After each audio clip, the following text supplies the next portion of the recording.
নমস্কার, কেমন আছেন সবাই? ঘরকন্যার একটা ব্লগে আপনাদের সকলকে জানাই স্বাগত। এখন সকালবেলা মানে ঘড়িতে এখন বাজছে সকাল 8:10। সকালের নিত্য নৈমিত্তিক যে কাজগুলো থাকে আমাদের, সেই কাজগুলো হয়ে গেছে। এখন চলে এলাম গাছগুলোতে একটু জল দিয়ে দেওয়ার জন্য। সকালবেলা থেকে মানে খুব সকাল থেকে ঘুম থেকে উঠেই দেখছি সূর্যদেব প্রকটভাবে দেখা দিচ্ছেন আমাদের সকলকে। তো সেই কারণে সকাল সকাল ছাদে চলে এলাম ফুল তোলার জন্য, সঙ্গে গাছগুলোতে একটু জল দেবার জন্য। তো প্রচণ্ড রোদ্দুরের কারণে গাছের পাতাগুলো যেন জড়ো হয়ে যাচ্ছে। তো সেই কারণে সকাল সকাল আগে ফুল গাছগুলোতে জল দিয়ে দিচ্ছি, আর সঙ্গে গাছের মধ্যে ফুটে থাকা ফুলগুলো রয়েছে পুজো করার জন্য, মানে প্রতিদিনে যে বাড়িতে পুজো হয় সেই পুজোর জন্য ফুলগুলোও আমি তুলে নিয়ে যাব। তারপরে শুরু হবে কাজকর্ম। কাজ অবশ্য অনেকক্ষণ আগেই শুরু হয়ে গেছে, চাটা খাওয়া হয়ে গেছে, সকালের অনেক কিছুই কাজকর্ম হয়ে গেছে। তারপরে চলে যাব রান্নাঘরে। অবশ্যই রান্না শুরু হয়ে গেছে, মানে শাশুড়ি মা রান্না শুরু করে দিয়েছেন। আমার সবজি কাটাও কমপ্লিট হয়ে গেছে। তো শাশুড়ি মা রান্না করছেন, আর নিরামিষ একটা রান্না হবে, সেই পদটা আমি করব। তো এখন সেই সুযোগে আমি গাছগুলোতে জল দিতে চলে এলাম ছাদের মধ্যে।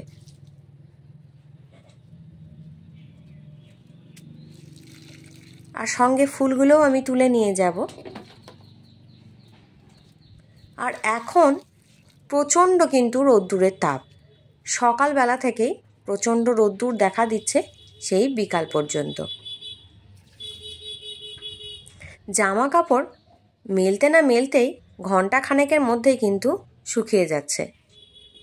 আর এই যে আমি ছাদে রোদ্দুরে এখন আছি, সকালবেলার রোদ যেন মনে হচ্ছে কখন সূর্য উঠেছে, মনে হচ্ছে গ্রীষ্মকালের মতো রোদ্দুর।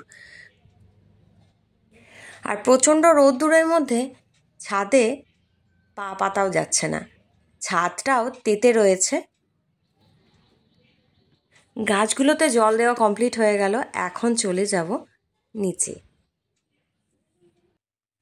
চলে এসেছি নিচে। তো এখানে একটা ক্যাপসিকাম ছিল, ক্যাপসিকামটা টুকরো করে কেটে নিয়েছি, আর পনিরটা এখন টুকরো করে কেটে নিচ্ছি। কি রান্না হবে দেখেই নিশ্চয়ই বুঝতে পেরে গেছেন, পনির রান্না হবে।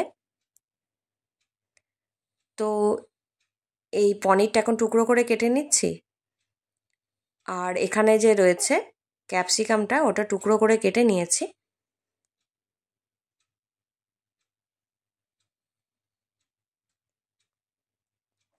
এখন মিক্সার গ্রাইন্ডারের মধ্যে একটু পোস্ত দিয়ে দিচ্ছি, এর সঙ্গে দেব কাজু বাদাম দিয়ে শুকনো একটু ঘুরিয়ে নিয়েছি।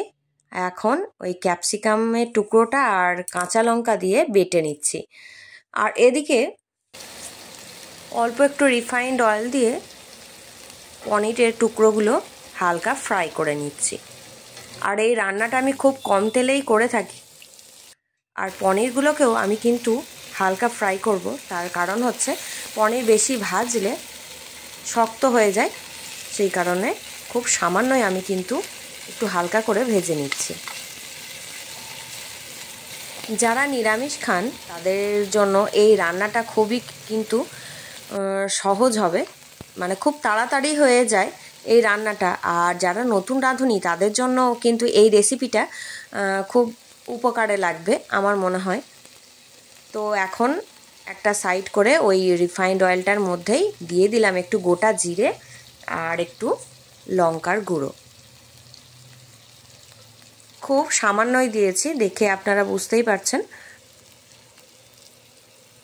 এখন এর মধ্যে দিয়ে দেব ওই বেটে রাখা পেস্টটা,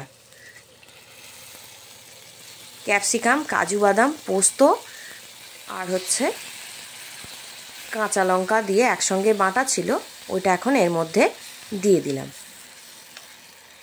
আর নামানোর আগে 1 চামচ বাটার দিয়ে দেব, আর স্বাদ মতো নুন আর চিনি দিয়ে দিয়েছি। আপনারা না চাইলে বাটারটা নাও দিতে পারেন, বাটারটা স্কিপ করে যেতে পারেন। তো এইভাবে রান্না করলে কিন্তু এই রান্নাটা খেতেও বেশ ভালোই হয়, আর নিরামিষ দিনে আর খুব তাড়াতাড়ির মধ্যে হয়েও যায়। আর এই রেসিপিটা রুটি, লুচি বা পরোটার সঙ্গেও বেশ ভালোই যায়। এখন এর মধ্যে দিয়ে দিলাম স্বাদ মতো নুন আর অল্প একটু স্বাদ মতো চিনি দেব।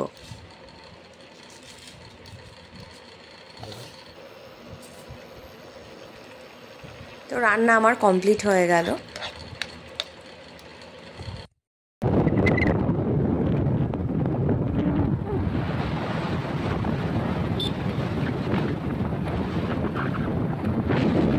দোকানে গেছিলাম, অল্প কিছু কেনাকাটি করেছি।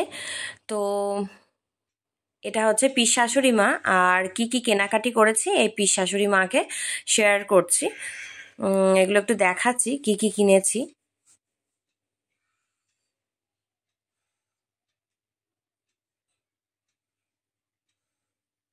এটা হচ্ছে পিলো কভার কিনেছি, আর এখানে দুটো শাড়ি কিনেছি।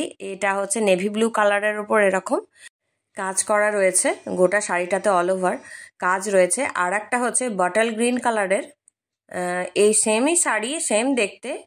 তো এরকম দুটো শাড়ি নিয়েছি। উনি বটল গ্রিন কালারের শাড়িটা চুজ করলেন।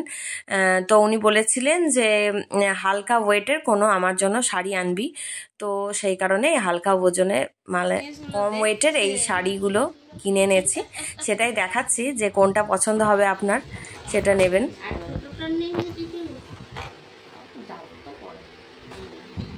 আর তার সঙ্গে আর কি কিনেছি সেটাও শেয়ার করছি।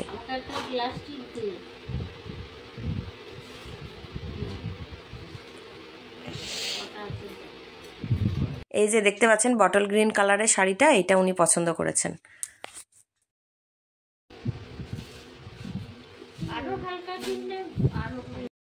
আর এখন হচ্ছে সন্ধেবেলা, সন্ধ্যের সময় মুড়ি খাওয়া হবে। দোকান থেকে চপ, বেগুনি এগুলো কিনে নিয়ে এসেছে। তো বেগুনিগুলো যারা চপ খাবেন না তাদের জন্য বেগুনি। তো এখন সবাইকে পরিবেশন করে দিচ্ছি, বাড়ির সবাইকে। এখানে চপ রয়েছে, চপগুলো পরিবেশন করে দিচ্ছি সন্ধ্যের সময় মুড়ি খাবার জন্য। সঙ্গে মটর আলু সেদ্ধও রয়েছে অল্প একটু, তার কারণ সকালের দিকে মুড়ি খাবার জন্য ঘুগনি হয়েছিল। তো ওই মটর আলু সেদ্ধ একটু রাখা ছিল, ওইটা এখন মুড়িতে নিয়ে নেওয়া হয়েছে। মুড়ি খাওয়ার পর রাত্রে রান্না বান্না হবে। আর এখানে একটু দুধ রয়ে গেছে, এই যে দুধটা রয়ে গেছে। তো এই দুধটা দিয়েই এখন দুধ চা করে নেব। দুই রকমই চা হবে, লিকার চা, দুধ চা দুই রকমই হবে।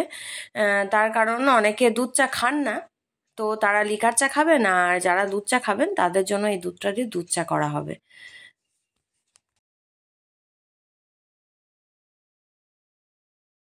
আজকের ভিডিওটা এই পর্যন্তই।